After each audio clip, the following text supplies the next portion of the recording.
Keywords. Before you begin your reading passage or writing, it is essential that you understand the instructions and the questions at the bottom of each of the reading passages.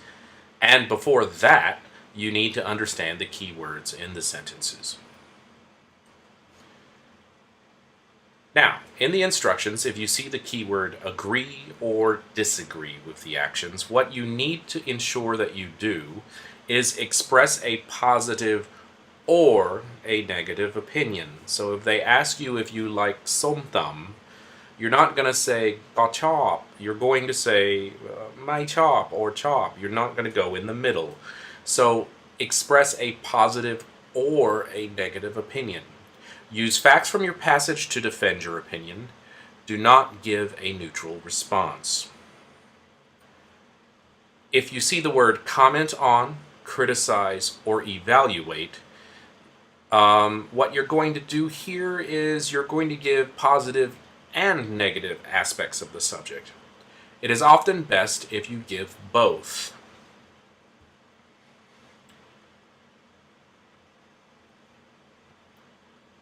When you see the word analyze or analysis, you're going to break the subject down into smaller individual parts. Examine each fact and give details. For example, if you are not happy with the registration system, you must now break that down into the individual problems and explain each problem in detail. For example, time, confusion, inconvenience. Contrast. When you see the word contrast, describe only the differences between the subjects. Don't describe similarities. When you see the word compare, you're looking for both similarities and differences between two things. When you see explain or discuss, in general, what you want to do is first describe the event in some detail, then explain why these events have occurred and what their effects or their importance are. Again, this is a generalization, but in general, this is what you will do. Alright, general rules for writing. First, don't copy. Don't copy facts from different sentences, combining them with a meaningless conjunction and hoping that they make sense together. For example, Ajahn Dan is a teacher at ABAC. He teaches English 3 for both academic and listening and speaking classes. He is qualified to teach English because he has a TESOL certification and several years of experience. Interestingly, though he is an American, his mother is Thai, so he can easily understand when Thais speak English. Well, this paragraph is talking about my work qualifications. That's the theme of this paragraph. But let's say further down in the reading passage, you'll see a paragraph that says this. His looks are a bit confusing. He's big like an American, but his skin color is tan like a Thai person. His hair is black and gray. Unfortunately, it's more gray now than I'd like it to be. But his build is that of a European due to his Dutch ancestry. Now, this paragraph is talking about the way I look. So the paragraph above is about my work abilities, and the one below is about the way I look. I will actually have students combining facts from the different sections and writing nonsense like this. Ajahn Dan teaches English 3 because his hair is black and gray.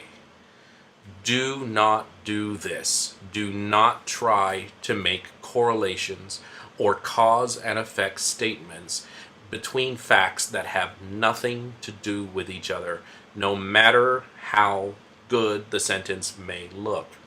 If I suspect that you are copying, I am going to reduce your marks significantly. So do not copy meaningless words and paste them together. So general rules. Cite your sources. especially since your sources will not always agree with each other. This is not as important for English 3 as it is with English 4, but you should always say that. Sally says this, Jimmy says that, right?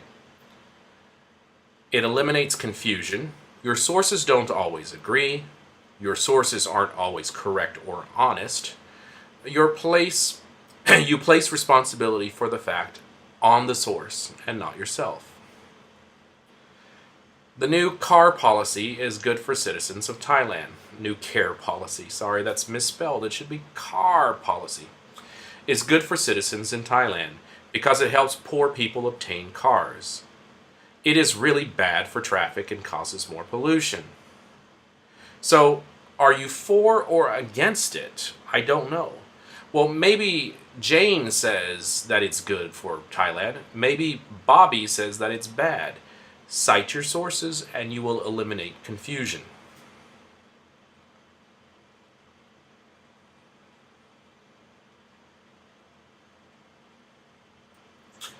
Alright, you will see this at the flash on the board anytime you do a writing assignment from me. These are the ones that I need you to always try and focus on no matter what you write. It doesn't matter if you're writing a letter, it doesn't matter if you're writing a response to a reading passage, or if you're writing your resume.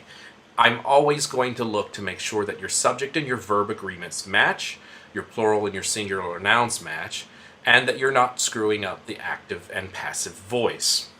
Lastly, run-on sentences are a no-no in English 3. You cannot get higher than a 3 out of 10 on your writing if you're consistently giving me run-on sentences. They're just a no-no. You don't do that in English. Your topic sentences should not be too specific, nor should they be too general. The content, all facts must be relevant.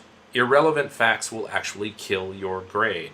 So it's better to have bad grammar but relevant information than it is to have irrelevant information and beautiful grammar. And finally, your organization. Make sure you have good topic sentences, make sure you have transitions, and make sure your conjunctions are logical. Good luck on your writing.